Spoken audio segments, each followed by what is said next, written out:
I won't bore you with the fact that SUVs are the best-selling category of cars in India. We all know that. And we have SUVs of all shapes and sizes. Mini SUVs, micro SUVs, compact SUVs, premium SUVs, mid-premium SUVs, luxury SUVs. But it's this segment, the compact SUV segment, that has really fueled the craze for SUVs in India.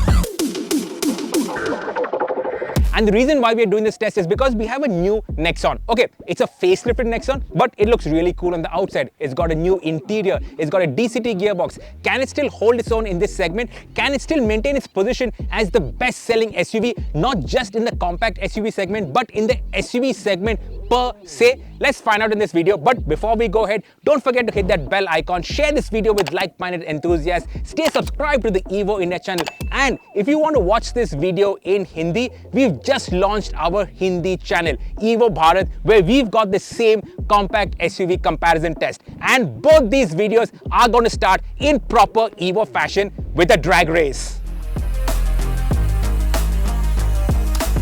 Now, on paper, the XUV300 has a clear advantage. It's got 11 bhp more and a whopping 80 Newton meters more. Plus, Atish, who's driving the XUV300, has got a manual transmission. This Nexon has got the DCT automatic transmission, but you can brake torque it. So, unlike the Venue and the Sonet, you can launch it a little bit aggressively. Let's see how close these two are. Let's see if the Nexon can go to the top of the class in terms of performance. Because right now, the XUV300 TurboSport is the performance king in the compact SUV segment. So we start a drag race. I'm driving the Nexon and Atish is driving the XUV300. Okay, so drag race time. I'm in the TurboSport. It's a manual, little trickier to drive, but that's fine. That's fun. So it's got more torque, it's got more power. Let's see if the DCT gearbox can make a difference. So first switch off the aircon, then put into sport mode, drive, ESP, can't see an ESP button, so forget it. Now we brake torque it. So brake torque means left foot on the brake, right on the gas, and then give it full gas. Goes up to 2,500 RPM. Sport drive mode activated. So Atish has a clear advantage because of the manual transmission, but the Nexon is actually very close. It's not that far off. Let's go. Proper lead. Okay, it's only towards the end that he pulls off. And we won. And at the 400 meter mark, he's 2 car lengths ahead. But in terms of the launch, that was actually pretty close. It was not that far off. Part of it is because you can launch it a little bit harder because of that having a DCT and this having a manual. But part of it is because this is genuinely quick. It feels fast. And that means the Nexon's DCT gearbox can actually let you launch properly. Unlike the Venue and the Sonet, which launches very gently, here with the wet clutch gearbox on the Nexon, you can actually launch it with a bit of revs. Nearly 3000 RPM it goes up to, and then it launches. So you can actually launch with vigor, and this really does move. Okay, it's not as quick as the TurboSport, but it's not that far off either.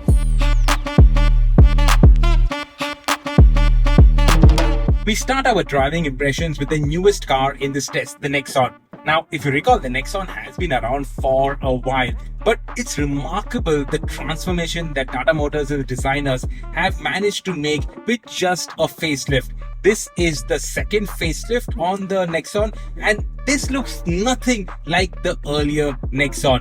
It's much sharper. The earlier Nexon was more rounded, but now this is sharp line, so cool, so modern, a radical transformation. And really, hats off to Tata Motors' design team. They've really worked their magic on the car. I must also commend them for the bravery in selecting purple for their launch cars. Purple is not a common color. I love it, but not many people do. But I think this looks really cool with purple on the outside. On the inside though, I think it's a bit too much. Purple inserts on the dash, purple seats. I think this is one step too far. The black would have looked much nicer. I think the rest of the dash looks very good. I must point out the roof lining is a really high quality roof lining, and because it's such a good quality, the sun visors feel rather flimsy. The operation of the sunroof is really nice. The cover for the sunroof has been done well. The seats feel really nice and comfortable, very supportive. Next time we do our K2K drives, this will be far more comfortable. All the black finish, it's just been done very well. Like, full compliments to Tata Motors' engineers. But that said, there are some things that they should have really focused a little bit more on. The steering wheel, for instance. Now, this is a brand new steering wheel. This steering wheel is going to go into a lot of other Tata Motors cars. This view button here, it feels too flimsy, and when it's operating, it doesn't give you that tactile feel. These toggle switches for the volume, again, you have to first dig your nail into it to operate it. It should have been slightly outside. And it also doesn't have that really nice feel, something that, say, a Kushaq or a Taygun have. Now, I know that's one segment higher, but this is brand new, right? This could have been done slightly better. The horn, it's okay. It's like, I feel a little bit more attention to detail would have gone a long way. The paddle shifters for the gearbox, great thing that it has paddle shifters. To look at, it looks nice, but to operate, too flimsy. Again, these small things, it wouldn't cost any extra money because it's all been done from scratch. And then my biggest bugbear, this digital cluster. Now, it has a nice digital cluster, which is a big step up from the rest of this class. But why do the numerals, the numbers, have to be so damn tiny? The tachometer, like 2.5, 3, these numbers are like microscopic. You have to use a magnifying glass to see them properly. Also, the line that indicates how much revs or how much speed you are pulling, it's such a thin line. Probably on a design sheet it would have looked cool, but in practical operation, all these numbers are too tiny, and there is real estate. It's not like it's a very small screen that they have to squeeze in so much of information into. There is so much of real estate and it's not been used well. I think that's a bizarre miss. But the good thing is that that's all digital, right? So that's just a software update away from getting completely sorted out. As for the screen, well, if you compare it with the other cars in the compact SUV class, this screen is very nice. It sets a new benchmark. But we've already seen the Nexon EV. The Nexon EV has a larger screen. So now when you keep that in mind, this seems slightly small. But apart from that, it's got a lot of functionality, a lot of features, a lot of inbuilt apps. It's got the blind spot view on this. It's got a 360 camera. It's got connectivity. Whole load of things on it. Tata Motors has stuffed the Nexon with options and features. One thing that they could not do was redo the architecture of the center console. So cup holders still missing. Now, my phone is a 14 Pro. It's not the Pro Max. The 14 Pro fits on the wireless charger. The Pro Max will not fit on the wireless charger. It retains some legacy parts like this circular knob for the city, eco and sport modes, which sort of doesn't gel with the rest of the design of the dash. And the new gear lever, it's not finished that well. It's got a bit of play. Even when you operate it, it doesn't give you that nice tactile feel. So these small things, Tata Motors' attention to detail, it's still not 100%. It's maybe 95%. And I know I'm being overly critical, but Tata Motors has been really making massive strides forward. And these small little things, this small attention to detail, they should have sorted this out. There's a lot of gloss black in the car. So this panel on the steering wheel with the illuminated Tata logo, if you use this panel to operate the horn, that's going to leave a lot of smudge marks. This panel for the center console, that's going to be a smudge mark magnet. But it's a good thing that Tata Motors has proper physical toggles for the temperature as well as the blower. So that's that on the interior. Now I must talk about the powertrain. What I have is the same 1.2 turbo petrol engine, but now it gets the DCT automatic transmission. This is a wet clutch, which has been done for reliability. It's a 7-speed automatic transmission, and Tata Motors has engineered a bit of enthusiasm into this powertrain. So unlike the Venue and the Sonet, where you can't brake torque it and launch it aggressively. So when you've got your left foot on the brake and then right is flat on the gas, it doesn't launch at a higher revs. But the Nexon, you can brake torque it, it goes all the way almost to 2,500 RPM, and that's why it launches a bit more aggressively. And that's the reason why the Nexon is faster than the Venue N line and the Sonet GT line. Of course, the Kiger and the Magnite are faster than the Nexon, and that's down to both those cars being much lighter than the Nexon. The Nexon is a heavy car. This is a legacy platform, but the legacy platform also has a big advantage, and that is safety. Full 5 stars in the crash test ratings, on par with the XUV300. So the Nexon is a safe car, and it feels solid and robust like the Nexon always was. You go over bad roads and it rides really well. The suspension compliance is good. The handling is good. Dynamically, this is a properly sorted compact SUV. Step on it and there is verve and vigor in the powertrain. It does get up to speed quite well, but it also feels a bit hoarse. This is the noisiest engine in this class. It is way too audible. Also, the smoothness of the gearbox. Now, DCT gearboxes aren't as smooth as torque converters or CVT gearboxes, but this gearbox is not as smooth as a DSG transmission from Skoda or Volkswagen. In terms of handling, it can carry a fair bit of pace through corners. You can lean and trust the front end to grip, bite. There is of course body roll. That's a consequence of the good ride quality. But the Nexon can be thrown around corners quite enthusiastically. This is actually fun to drive. Now that the transmission lets you extract the best from the engine, this is fun to drive. But like I said, the engine feels coarse, it's a bit too loud, and the transmission is not that smooth. There's a little bit of hesitancy, there's a little bit of judder and vibration. You can also feel the vibration through the steering wheel.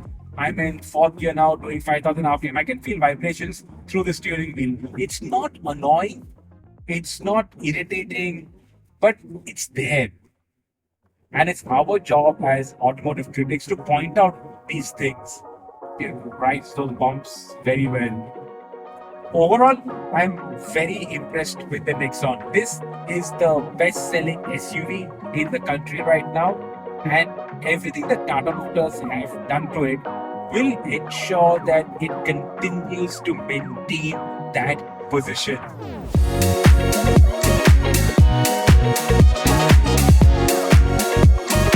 After the Swift, the Brezza has always been one of my favorite Maruti Suzukis. Obviously now it is the Jimny, but otherwise the Brezza has always been the pick in the range. And the reason for that is that because it's not based on the hardtech platform, it feels more robust. It doesn't feel as light as the other hardtech cars, and feels very solid when you're out on the highway or when you're driving enthusiastically. Now with the recent facelift to the Brezza, I wouldn't really call it a facelift because it was more than just a facelift. It was a thorough update. I'll talk about the engine first. This is a 1.5 litre 4-cylinder petrol engine, the largest capacity engine in this category. It puts out 102 bhp, 136.8 Newton meters of torque. Now these figures aren't really best in class, but this engine is 1, extremely smooth and refined, and 2, very fuel efficient. With the manual gearbox, the fuel efficiency is only 0.1 kmpl less than the Nexon petrol, which is the best in this category. But when you mate this engine with the automatic gearbox, and that automatic is a 6-speed automatic transmission, unlike the 5-speed manual. So that is a more sophisticated gearbox, and with the automatic transmission, it delivers 19.8 kmpl. So if you want a very fuel efficient automatic transmission car in this segment, the Brezza with a 6-speed automatic should be your pick. And these days, Maruti Suzuki are also focusing a lot on the tech. So in terms of the equipment on the car, you get this nice infotainment that works really well. And it has wireless Apple CarPlay, which I think should be compulsory with every car. It has got a sunroof, it's got a wireless charger. It does not have a digital cluster. It has got old school analog dials. Now, obviously, you can be the judge of that, but this does look a bit old school, doesn't look as modern as the other rivals in this class. In terms of styling also, I leave you to form your own opinions. I'm not a big fan, but what I can tell you is that in terms of dynamics, it is very well sorted. The ride is good. You go over speed breakers and it rounds off the sharp edges of both speed breakers as well as potholes. The handling is safe and secure. Okay, you do get a bit of body roll, it starts to understeer, but it does give you confidence to drive it a bit enthusiastically. And the engine is such a peach, it loves to rev. Unlike the turbo petrols, this naturally aspirated engine, it loves to sing. So when you roll through this gearbox, it really is a joy. You can heel toe through it. The gearbox is so slick. And when you rev it, it does take on a nice note. Goes to 6, 6.2. The powertrain is a highlight on this car. The steering is light, not too much in the way of feel, but it's okay for most intents and purposes. And the best part is that when you drive it in the city, it takes zero effort out of you. When we had the Brezza on long-term test at the Evo India fleet, I used it for a couple of weeks in the city and it was just so easy to use. In the cut and thrust of traffic, it takes no effort, it goes over bad roads very well. So overall, as a city commuter, as a daily driver, the Brezza, it scores very highly. Oh, I should also point out the seats are comfortable and there is good space at the back and it is well priced also.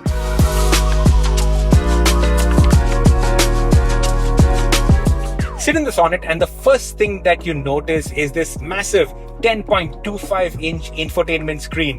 When the Sonet was launched 3 years ago, this was the largest screen that you would get on any compact SUV. And that was the big selling point on the Sonet. The design of the dash also, with all these chunky climate control buttons, these chunky aircon vents, all of it looks cool. The steering wheel, especially on the GT line, it looks cool, it feels nice to hold, and the GT line with the all black theme, with the red stitching, it really is so nicely done. While the infotainment is great, the digital cluster is not so great. This is not really a digital cluster. This has a digital speedometer with those old split calculator like fonts, and that's about it. So I'm not a big fan of that, but otherwise the cabin looks really nice. The seats look damn cool. They're not the most supportive or comfortable, but they look very cool, and they also have seat coolers. Now, with this gearbox, you also get different traction modes, which honestly, let's face it, it is a gimmick. If you go out into sand or if you go into slush, you are going to get stuck, and the traction mode is not going to make any difference. You do get drive modes. Again, that only changes the mapping of the gearbox. Kia's big selling point has always been the styling, and even today, 3 years down the line, the Sonet is still one of the nicest looking compact SUVs in the segment. Now, this being the GT line, it gets the 1-liter turbo petrol engine. It makes 118 bhp, which is the second highest in this test after the XUV300 TurboSport. It makes the same power as the Venue N-line, 172 Newton meters of torque, and is mated to the DCT automatic transmission. Now, if you want a manual gearbox with this engine, Kia will give you a manual gearbox, but they won't give you a clutch. It gets the IMT manual, which is the automated, that clutchless manual. So you shift the gears using your left hand, but you don't press the clutch. The clutch is operated automatically. So it's not pure driver's car. If you want a driver's car or driver's spec Sonet, this would be it. But I would actually point out that the Sonet also gets the 1.5-liter diesel engine. So all the torque of the diesel, all the power of the diesel, and all the fuel efficiency of a big diesel engine made it to a proper torque converter automatic. So that is smooth, that is fast, that is very efficient. That's the spec that we had on long-term test, and it's got massive range. It really drives very well. That actually is my pick, but obviously it is expensive. Overall, the Sonet is nice to drive, but there's one big drawback to the Sonet, and that is the fact that it is too firm. This has got a slight sporty bend, but let's face it, compact SUVs are bought and used primarily in the city, and with a Sonet, you can feel every bump, every pothole, and it does get tiresome after a while. Even out on the highway, it is firmly sprung. So when you drive something like the XUV300 TurboSport, that just rides so well over bumps and undulations and all of that. Whereas the Sonet, it lets you feel every single thing, which you don't really want all the time. But hey, you do get paddle shifters. You get a Bose sound system. You get mood lighting. So in terms of spec and features, man, everything has been thrown at the Sonet. Sunroof, of course now everything gets a sunroof, but this has everything. And the stiff suspension also means that it handles well. You can push it, you can hustle it a bit, and it delivers. It delivers on some thrills in terms of the driving. The engine also pulls well. It has got dump this car, but it's not as enthusiastic, not as powerful, not as fast as the XUV300.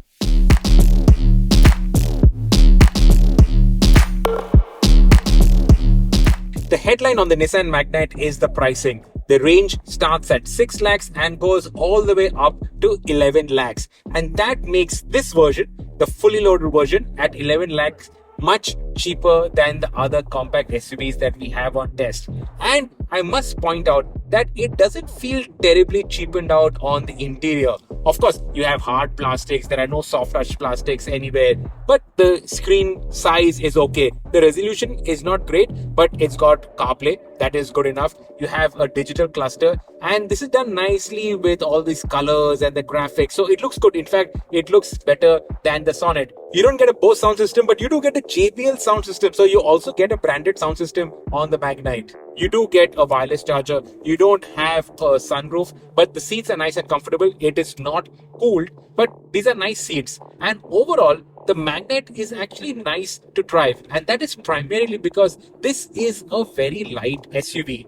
The engine, 1 liter turbo petrol engine, it makes the least power, 99 bhp, but because the car is light, it can run along at a fairly quick pace. So you step on it, the CVT takes a little bit of time to build up, and then there is a bit of this CVT rubber band effect, but the car is quick. It's not a laggard by any stretch. Also, that lightweight aspect of it, it comes in handy when you're driving in the city where it is so easy to drive. Out here on the highway, it does feel light. It does feel a little bit flighty. It doesn't feel as planted as the other SUVs, unlike the Nexon or the XUV300. This feels more at home in the city. But that said, the Magnite is actually a safe car. 4 stars in the ASEAN NCAP crash test ratings. So even though it feels light, it is not a poorly built car, not by any stretch. Now, in terms of handling, because it's a light car, it can carry a good amount of pace through corners. It pulls well, but that rubber band effect, so it mimics the first 2 gears, the shift pattern, but afterwards it sticks around. Once you're above triple digit speeds, it's around that 6,000 RPM mark, and then it stays there. That rubber band effect is noticeable, but the powertrain refinement is good. There is not too much noise, there is no vibration. This CVT gearbox is actually a nice gearbox. It is well suited to the character of the engine. In fact, the CVT gearbox is much nicer than the manual gearbox with this turbo petrol engine. This is a 3-cylinder engine, but you don't feel too many of those 3-cylinder vibes, that irregular idle that you get. So overall, this package is well sorted. This is a nicely engineered Japanese car. And It's great value for money. If you're looking for something that is good value for money, don't look at anything apart from the Magnite. You miss out on a bunch of features, but for the price, what you get on the Magnite is damn good. One giveaway that this car has been built to a cost are these door locks. These are something that you find on old Maruti 800s. No other modern car has these locks. In terms of ride quality, the compliance is good. It's not the best in class. It doesn't feel as robust as the XUV300 or even the Nexon. And when you go over small undulations, you hear a lot of it. For instance, going over cat eyes now, and you can feel it and you can hear it. So the compliance is okay, but you can hear the suspension working all the time. Now, in terms of outright performance, there is no question. The XUV300 TurboSport is the pick of this lot. But what about the rest of the car? Well, let's start with the interiors. And fact of the matter is that this is looking and feeling dated. It has got the smallest infotainment screen. It has got regular analog dials, no digital cluster, and these dials also look old school. There are other things that irritate you. For instance, there is no dead pedal to rest your left leg. That's a strange omission. These seats don't feel very comfortable. Overall, this does not look or feel very new on the inside. And fact also is that the XUV300 is the oldest in this test. Of course, very recently it got the TurboSport upgrade. But otherwise, the rest of the car, even on the exterior, no matter how much extra lipstick that you put, this is familiar and this is not the coolest looking compact SUV in the segment. But there is an upside to the XUV300, and that is the platform. This feels like a proper SUV. Hammer down some broken patches of road and it absorbs bumps really well. You can give it a solid pounding like you do with other Mahindra SUVs and it takes it happily. This, you can really do long distances in comfort, and this is a very safe car. 5 stars in the global NCAP crash test ratings. Of course, this is the earlier protocol, but similar to the Nexon, which has got 5 stars, the XUV300 also gets 5 stars. So this is a safe car. This also handles well. This has got good grip. Of course, like SUVs, it has got a fair bit of body roll, but it's not unmanageable. And when you want to do long distances, this chews miles better than most other compact SUVs. And the main reason for it is that it has the power to make overtaking effortless, to just maintain a high triple-digit cruise without a problem. It has got very good stability. The suspension is well sorted. And of course, if you are a driving enthusiast, you will love the TurboSport. You will love keening the engine. You will love extracting all the power from this powerful motor. And if you are a thrill of driving enthusiast, this engine, this powerful engine, 129 bhp, that's the most powerful in this test, will really put a big smile on your face. Also, in terms of torque, it has 230 Newton meters, which goes up to 250 Newton meters with overboost. So this car has been tuned for the enthusiast. You also have to remember that the XUV300 also has rallying pedigree. God of Gale, he's won a whole bunch of rallies with the Super XUV300. So it has got motorsport in its genes. Enthusiasts, go for the XUV300.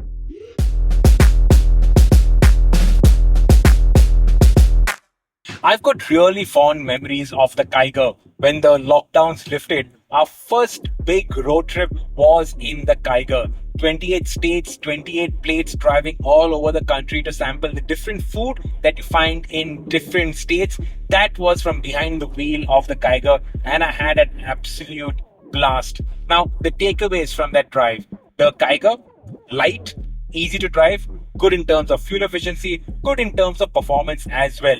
I have to point out that the Kiger and the Magnite are sister cars. They are basically the same car built at the same factory with the same engines, the same transmission. What I'm driving right now is the 1 liter turbo petrol, made it to the CVT transmission, makes 99 bhp, tied with the Magnite as being the least powered in this test, but this is a light car. So when you put your foot down, it does pick up pace quite quickly. The performance is on par for this class.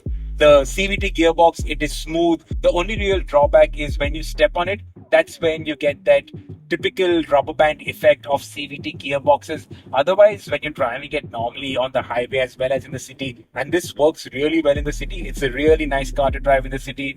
The package is well suited. Similar to the Magnite, the CVT gearbox works much better with this turbo petrol engine than the manual gearbox. I'm not a big fan of that manual transmission. Now, in terms of the pricing, the Magnite, it starts at 50,000 rupees cheaper than the Kiger. That's because the base version of the Kiger gets a little bit more in terms of equipment. And this top-end version of the Kiger, that's 20,000 rupees more than the top-end version of the Magnite. And honestly, the only real difference or addition that I can see is this cruise control button. But otherwise, the equipment levels are more or less on par.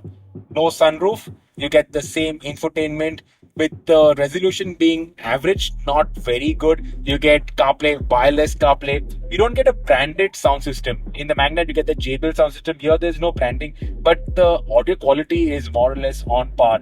And the door locks, well, this looks slightly better than what the Magnite looks like. And on that subject, I personally prefer the Kiger styling to the Magnite styling, but that is a purely personal preference. You might like the Magnite styling over the Kiger. And honestly, between the two, whichever styling you prefer, go with that. Otherwise, in terms of the value that both these cars offer, that is terrific. These cars give you a lot of car for the money.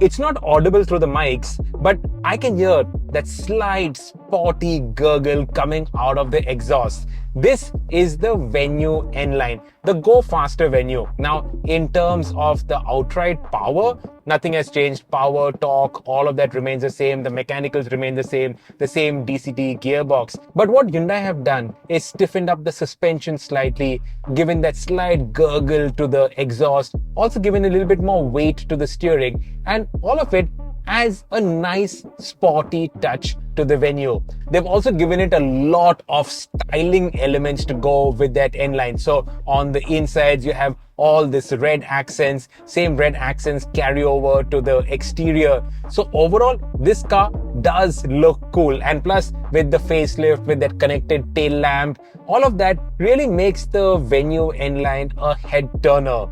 In terms of the fit finish, the quality, the way the car is put together, stuff like these paddle shifters. Now, even the Nexon has paddle shifters, but these, they not only look good, they feel good. They're nice to operate. The steering wheel looks nice and is nice to hold. The interiors, okay, the screen is not the biggest in its class. Even the Sonet has a bigger infotainment screen, but that's about the only real drawback to the Venue N-Line. The stiffened suspension does have a downside, and that is the ride is pretty firm.